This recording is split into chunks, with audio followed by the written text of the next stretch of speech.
अस्सलाम वालेकुम दोस्तों, मैं उम्मीद करती हूँ कि आप सब खैरियत से होंगे। आपकी खिदमत में एक नई कहानी लेकर हाजिर हुई हूँ। अगर आप हमारे चैनल पर हैं तो हमें लाइक करें, सब्सक्राइब करें और आपको हमारी कहानी पसंद आए तो इसे ज़्यादा से ज़्यादा शेयर करें।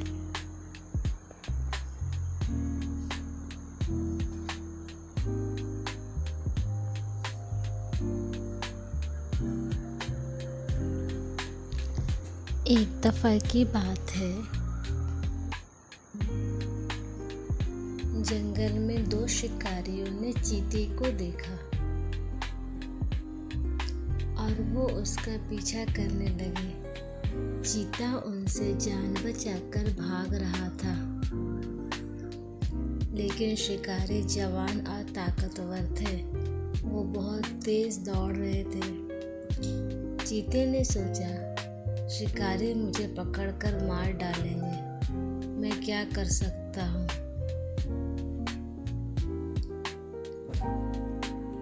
फिर उसे बहुत दूर से उसके कानों में कुछ मौसीकी की आवाज़ सुनाई दी।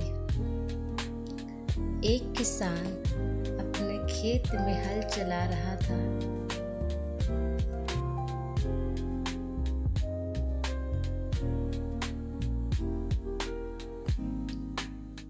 और साथ ही साथ ये गीत गुनगुना रहा था। मैं अपने खेत में हल चलाता हूँ और मैं अपना अनाज बोता हूँ और मैं बादलों को देखता हूँ जिन्हें मैं बारिश लाने को कहता हूँ। चीता भागकर किसान के पास जा पहुँचा। चीते ने कहा,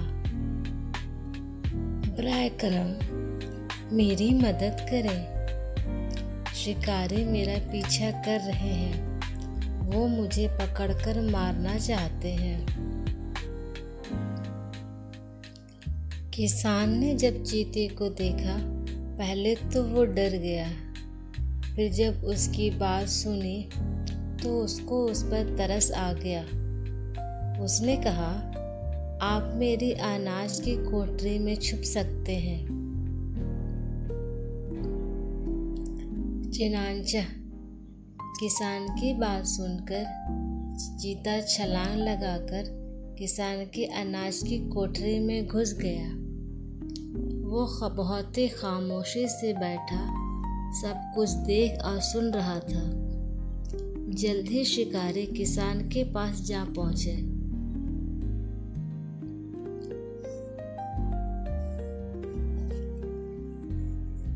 और उन्होंने किसान से पूछा, क्या इस तरफ एक चीता जो बहुत ही खतरनाक है वो आया है? किसान ने कहा, हाँ हुजूर, लेकिन वो भागता हुआ वहाँ ऊपर पहाड़ी पे के पीछे चला गया है। उसने दो पहाड़ियों की तरफ इशारा किया। शिकारी चले गए।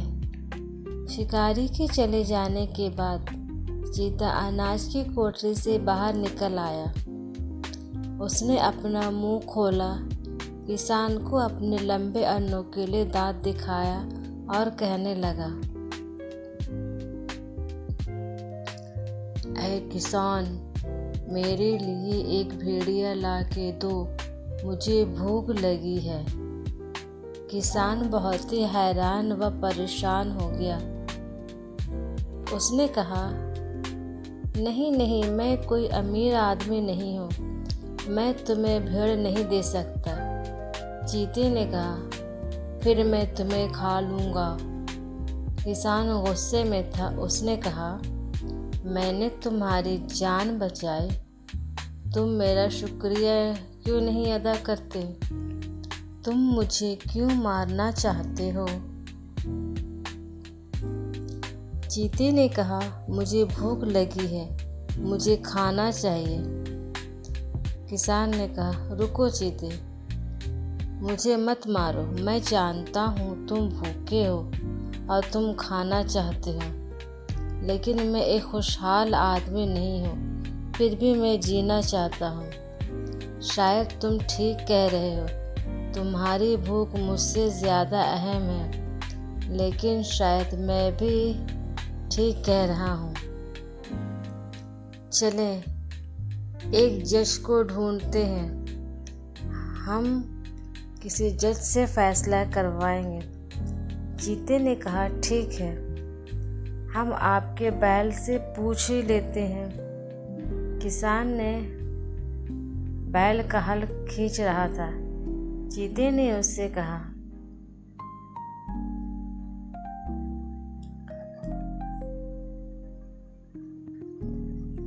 ऐ बैल, मुझे भूख लगी है और मुझे जल्दी खाना चाहिए। और मैंने इस किसान से कहा, मुझे एक भेड़ ला कर के दो, वरना मैं मर जाऊंगा। मैं किसान को खाना चाहता हूँ, तुम्हारा क्या ख्याल है? क्या मैं सही हूँ या गलत? बैल ने अपने मालिक की तरफ देखा। उसने फिर सोचा, मैं इस आदमी के लिए सख्त मेहनत करता हूँ, मैं इसका हल खींचता हूँ और इसके लिए सख्त ज़मीन तोड़ देता हूँ, लेकिन वह कभी मेरा शुक्रिया अदा नहीं करता है। फिर बैल ने चीते की तरफ देखा। उसने सोचा, ये चीता है, अगर वह किसान को खा लेगा तो वो चला जाएगा, अगर वो उसे ना खाए तो शायद वो मुझे खा लेगा। इसने आखिर में कहा, चीता तुम ठीक कह रहे हो, किसान को खा लेना चाहिए। किसान चिल्लाया, अरे नहीं, रुको। फिर चीते से बोला, बराए करम चीता, एक जज काफ़ी नहीं है, चलो दूसरे जज को ढूंढते हैं। चीता ने कहा, ठीक है, हम आपके गधे से ही पूछ लेते हैं। किसान का गधा खेत के किनारे एक कोने में खड़ा था। किसान और चीता उसके पास गए। किसान ने कहा, ऐ मेरे बूढ़े गधे, मैं इस चीते को शिकारियों से बचाया हूँ, अब वो मुझे खाना चाहता है, क्या सही है ये या गलत? गधे ने किसान की तरफ देखा और कहा,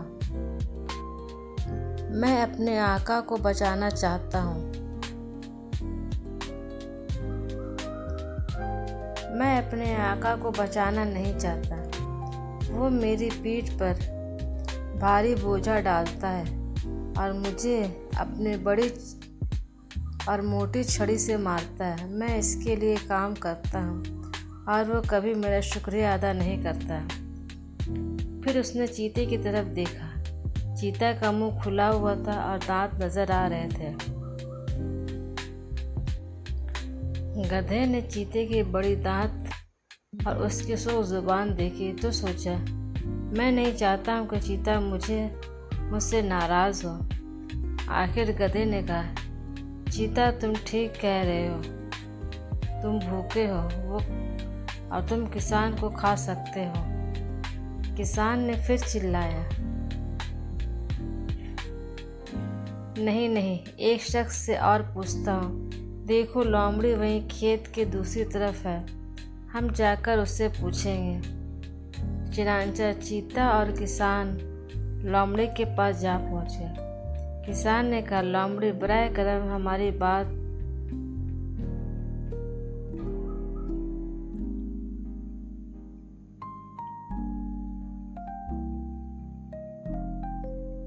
सुनो।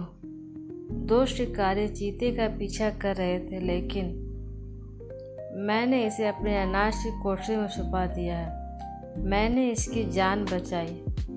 अब वो मुझे खाना चाहता है, लेकिन मैं ज़िंदा रहना चाहता हूँ। ये ठीक है या मैं ठीक हूँ?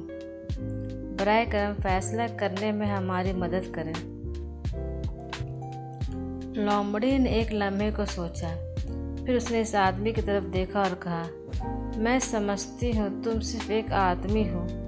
चीता तुमसे बड़ा है और भारी भी है। तुम इस बड़े जानवर को अनाज की कोठरी में कैसे डाल सकते हो? किसान ने कहा।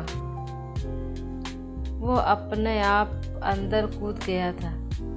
लोमड़ी ने कहा, मैं तुम पर यकीन नहीं कर सकती। अनाज की कोठरी छोटी है और चीता बड़ा है। वो उसके अंदर नहीं जा सकता। चीते ने कहा, लेकिन मैंने ये किया है और मैं तुम्हें भी करके दिखा सकता हूँ। चीता दोबारा किसान की अनाज की कोठरी में कूद गया। लोमड़ी ने किसान से कहा, जल्दी करो, चीता अब तुम्हारा है, इसे तुम मार डालो। चनांचा किसान ने चीता को फौरन मार डाला। फिर किसान ने लोमड़ी से कहा, दोस्त, आपने चीते से मेरी जान बचाई है। मैं आपका शुक्रिया अदा कैसे कर सकता हूँ? लोमड़ी ने कहा, क्या तुम वाकई मेरा शुक्रिया अदा करना चाहते हो?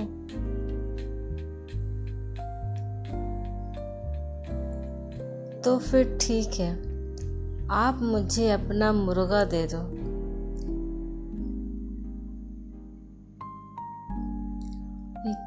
आप यहाँ ठहरो, किसान ने कहा और वो चला गया। और उसने दूर जाकर सोचा, लोमड़ी तो लालची होती है। अगर आज मैं इसे एक मुर्गा दे दूँ तो वो कल वापस आएगी और मुझसे एक और मुर्गा मांगेगी। इससे बेहतर है क्यों ना मैं लोमड़ी ही को मार डालूं। उसने अपने कुत्ते को बुलवाया और उससे कहा, लोमड़ी को भगा दो या जान से मार दो। चिनांचा कुत्ता लोमड़ी के पीछे भागा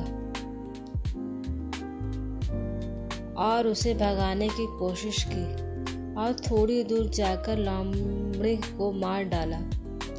लोमड़ी तो दौड़ रही थी। हैरानी से अपने सर को हिलाया और अपने आप से कहने लगी, आदमी की चीते की तरह बुरा है, वो जालिम है और नाशुक्रा भी। वो अगर आज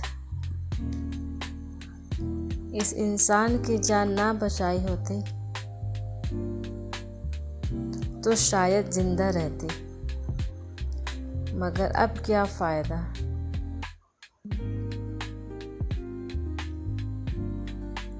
मैं उम्मीद करती हूँ कि आपको मेरी ये कहानी ज़रूर पसंद आई होगी। अगर आपको मेरी कहानी पसंद आए तो इसे ज़्यादा से ज़्यादा शेयर करें। मैं इंशाअल्लाह आपकी खिदमत में एक नई कहानी के साथ फिर से हाजिर होंगी। तब तक के लिए अल्लाह हाफिज़।